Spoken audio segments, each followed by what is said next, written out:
గజం కేవలం 23,000 రూపాయలతో 165 గజాల భూమి కేవలం 38 లక్షలు మాత్రమే.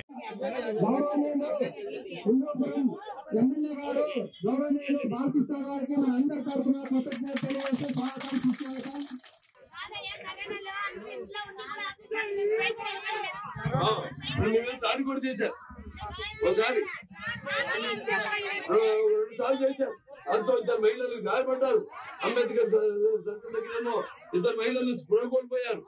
అసలు విచక్షణంగా అసలు ఎటువంటి పైశాచిక ప్రభుత్వం అంటే అసలు మహిళలు అది కూడా చూడకుండా వాళ్ళ మీద దౌర్జన్యం చేయడాన్ని నేను ఖండిస్తున్నాను. మేము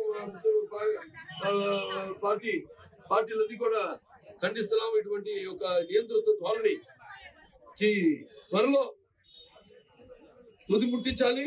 ప్రభుత్వాన్ని అంత మొదర్చాలని ప్రజలందరూ కంకణం కట్టుకున్నారు. ఆల్రెడీ రేపు ఎన్నికలు ఏంటో చూపిస్తాము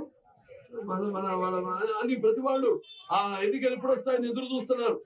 నిశ్శబ్దంగా ఉన్న ఒక సునామీ వచ్చే ముందు ఎలా ఉంటుంది, నిశ్శబ్దంగా అలా ఉంది. ఎందుకంటే ఎవరన్నా వాళ్ళ ప్రభుత్వ విధానాలకు ఏదైనా వేలెత్తి చూపించినా, లేకపోతే అడిగినా, ప్రశ్నించినా, నిరసన తెలియజేసినా వాళ్ళ మీద కేసులు పెట్టడం, లేకపోతే వాళ్ళని భయాందోళనకు గురి చేయడం, ఇది పరిపాటి అయిపోయింది ప్రభుత్వానికి.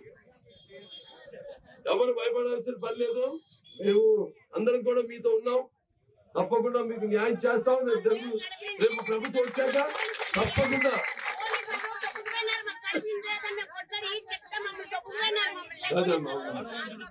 ఆడవాళ్ళు కూడా చూడకుండా ఎంత గౌరవం ఇచ్చేవాళ్ళు, ఎంత గౌరవం ఇచ్చా.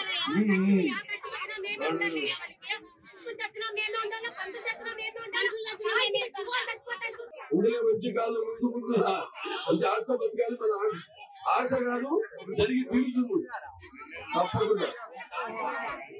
తెలుగుదేశం రవాణా రాష్ట్రంలో అంటే మన రాష్ట్రం కనిపించకుండా పోయే ప్రమాదం ఉంది.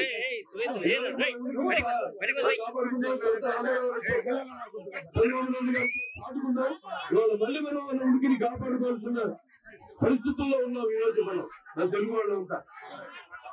మనం చూసాం ఒక రాష్ట్రంలో ఎలాంటి బుద్ధి చెప్పారు ప్రభుత్వానికి, ఉన్న ప్రభుత్వానికి. తిరిగి అదే పునరావృతం కాబోతుంది మన రాష్ట్రంలో. అదే జరిగి తీరుతుంది. ఎప్పుడు మీకు ఆనందంగా ఉంటామా?